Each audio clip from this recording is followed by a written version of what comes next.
સાથે જે વાત થઈ છે હાલ કોઈ પણ પછી આરોગ્ય એવું હોય તો ઇમરજન્સી જરૂર પડે તો ટેન્કરની વ્યવસ્થા આપણે રાખી દીધી.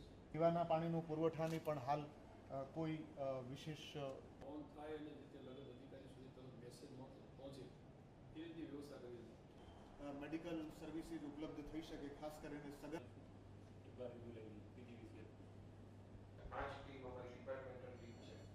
દરેક સબ ડિવિઝનની અંદર એવું ખૂબ જરૂરી હોય છે આવા સમયે.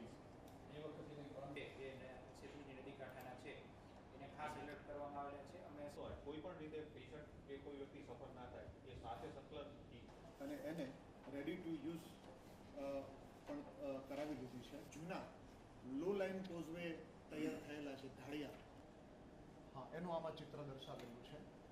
ભારે વરસાદ થવાની વકી છે. કોઈ સારવારનો પોઈન્ટ નક્કી કરીએ પણ હાઈ ગ્રાઉન્ડ ઉપર હોવા જોઈએ. લો લાઇન એરિયામાંથી જે શિફ્ટ કરો બંને ફોર્મ છે બહુ જ પડે, રસ્તો ગમે ત્યારે બંધ થઈ જાય.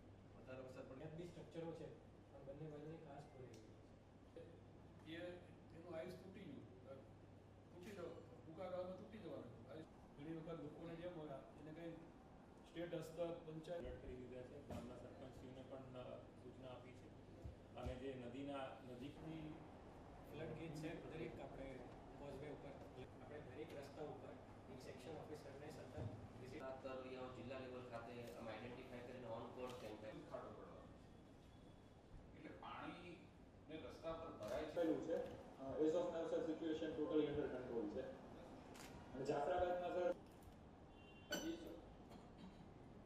તમામ આચાર્યને પણ હેડક્વાર્ટર આચાર્ય સૂચના આપી છે. પછી સમય વરસાદ હતો તાલુકા કક્ષાના તમામ અધિકારીઓને હાજર છે સર, અને અહીંયા પીજીવીસીએલ અને તમામ અધિકારીઓ જે છે નગરપાલિકા